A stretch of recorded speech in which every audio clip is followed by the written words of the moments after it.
Assalamualaikum warahmatullahi wabarakatuh. Saya perwakilan kelompok 5 yang beranggotakan Anastasia Sekar Melati, Farhan Nazla Aulia Fitriani, Naila Salsabila, dan Najwa Faradila.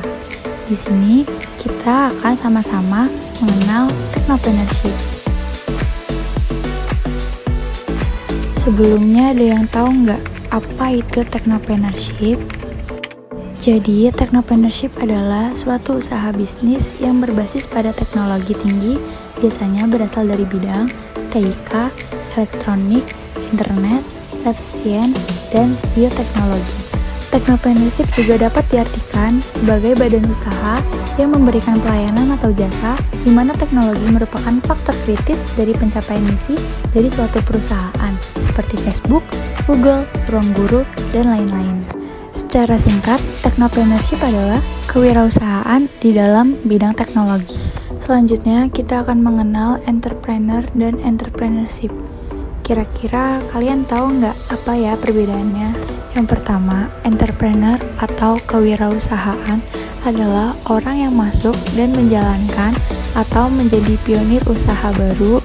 Biasanya, entrepreneur adalah orang yang menggunakan kedua bagian otaknya, yaitu otak kiri yang berhubungan dengan logika berpikir dan otak kanan yang berhubungan dengan kreativitas. Sedangkan entrepreneurship dapat diartikan sebagai memulai suatu bisnis yang baru, sehingga dalam melakukan entrepreneurship membutuhkan kreativitas, inovasi, dan keberanian. Lalu bagaimana ya cara mengembangkan suatu technopreneurship? Dalam pengembangan technopreneurship ada yang disebut dengan SHIT model, adalah gabungan dari 4 poin, yaitu self-mastery, environment mastery, enterprise mastery, dan development of business plan. Yang pertama, self-mastery atau penguasaan terhadap diri sendiri, yang mana dapat diartikan sebagai kemampuan menganalisis dan mengenali diri sendiri, seperti hobi kita apa, hal yang kita inginkan, atau hal yang tidak kita inginkan, sehingga self-mastery akan memunculkan passion kita. Dan hal ini kita bisa lakukan hal yang kita benar-benar suka, sehingga tidak terdapat penyesalan ketika mengambil jalan ke depannya. Nah, orang yang memiliki kemampuan untuk menguasai dirinya sendiri disebut self-master person. Beberapa karakteristik self-master person: yang pertama, self-master person memiliki EQ dan EQ yang tinggi. Apa itu EQ? EQ adalah kemampuan seseorang untuk keluar dari masalah. Dan EQ atau kecerdasan emosional adalah kecerdasan seseorang yang berkaitan dengan kontrol diri dan emosinya. Sehingga seorang self-master person mampu merubah kesulitan yang dihadapinya menjadi sebuah peluang.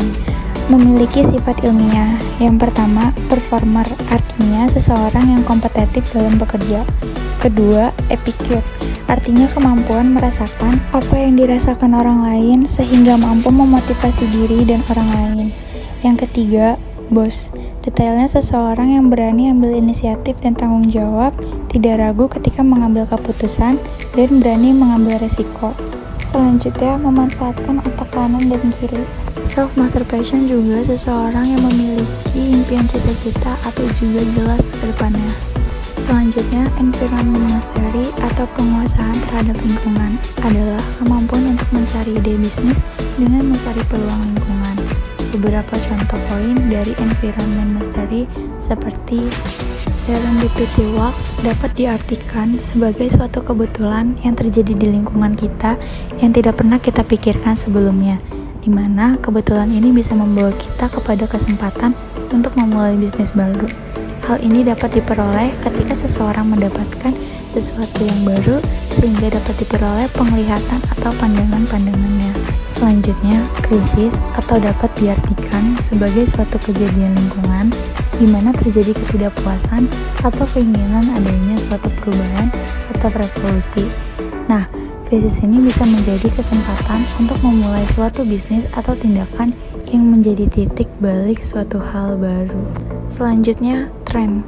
Nah, tren adalah kecenderungan yang ada sekarang, hal apa yang ada sekarang, hal apa yang keluar sekarang, sehingga dalam mengambil suatu kesempatan diperlukan informasi mengenai tren yang terjadi.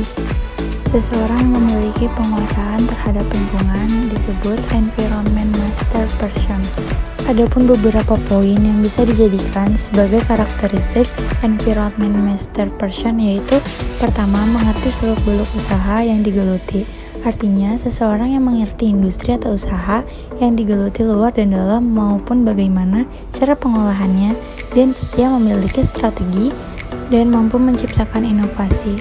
Dan environment master person memiliki strategi ketika menjalankan bisnis naik dan industrinya untuk langkah ke depannya dan mampu menciptakan inovasi-inovasi baru yang belum sempurna atau ada sebelumnya. Next, tidak dikuasai oleh situasi. Tidak dikuasai oleh situasi artinya tidak menyerah pada situasi dan mengikuti arus begitu saja, tetapi memanfaatkan situasi yang ada dan mengubahnya menjadi suatu peluang. Selanjutnya, memiliki paradigma positif. Dengan adanya paradigma positif, maka ketika seseorang menghadapi tantangan, orang itu tidak akan mengeluh, tapi melihat adanya kesempatan atau peluang yang bisa diambil dari masalah itu. Selanjutnya, enterprise mastery atau penguasaan terhadap kemajuan usaha yang merujuk pada bagaimana menjalankan suatu bisnis, mulai dari pembuatan bisnis, manajemen pemasaran, manajemen operasional, manajemen keuangan, dan manajemen risiko. Adapun seseorang yang menguasai manajemen usaha atau enterprise master person adalah seorang yang mampu memimpin dan menginspirasi sekitar sehingga keinginan-keinginan yang diinginkan seseorang dapat terwujudkan. Kedua, dapat mengerti dan mengintegrasikan fungsi-fungsi seperti pemasaran, sumber daya manusia, operasional, dan keuangan. Yang ketiga, dapat mengerti dan mengintegrasi proses dari manajemen, where planning, organizing, directing, dan controlling. Dan yang terakhir, development of business plan atau pengembangan suatu rencana bisnis yang merupakan hal penting bagi suatu usaha. Development of business plan berfungsi untuk mempertajam rencana yang telah ditetapkan dan mengetahui arah serta tujuan suatu perusahaan. Terdapat 3 poin utama dalam pengembangan business plan. Yang pertama, menulis business plan. Jadi, seseorang harus mampu mewujudkan idenya dalam bentuk bisnis. Yang kedua, mempresentasikan dan mempertahankan business plan. Dan yang terakhir, menambahkan perbaikan-perbaikan pada business plan yang telah dibuat. Setelah mengetahui apa itu technopreneurship, selanjutnya saya akan menjelaskan ide bisnis technopreneurship saya. Ide bisnis yang saya rencanakan adalah membuat mobil application, game anak sederhana, dan desain web atau template. Nah, ide yang saya miliki untuk aplikasi mobile adalah aplikasi Jagal ID. Seperti namanya, Jagal merupakan startup teknologi yang membantu para pelaku bisnis, terutama UKM, dalam membuat aplikasi Android tanpa coding untuk usaha atau bisnis mereka. Aplikasi ini juga menyediakan beberapa fitur pilihan. Yang pertama, ada broadcast yang digunakan untuk pengiriman pesan ke banyak user sekaligus. Kedua, sambutan digunakan untuk memberikan pesan sambutan kepada user baru. Ketiga, splash digunakan untuk memunculkan gambar sesaat sebelum aplikasi terbuka. Keempat, pop-up digunakan untuk menampilkan gambar ketika aplikasi selesai terbuka. Kelima, saldo yang digunakan untuk menambahkan metode pembayaran. Keenam, driver digunakan untuk membuat jenis aplikasi transportasi online. Ketujuh, mitra digunakan untuk menambahkan mitra pada aplikasi, contoh resto dan toko. 8. Diskon digunakan untuk memberikan diskon atau promo menarik untuk customer. 9. Kategori digunakan jika mempermudah pencarian barang dalam aplikasi. 10. Iklan digunakan untuk pemasangan iklan menggunakan Google AdMob.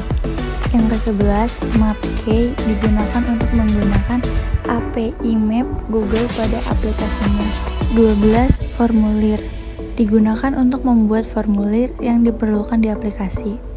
Ke-13, ada laporan yang digunakan untuk mengirimkan laporan yang diinginkan ke email. Dan yang terakhir, ada chatbot digunakan untuk membuat pesan otomatis pada aplikasimu.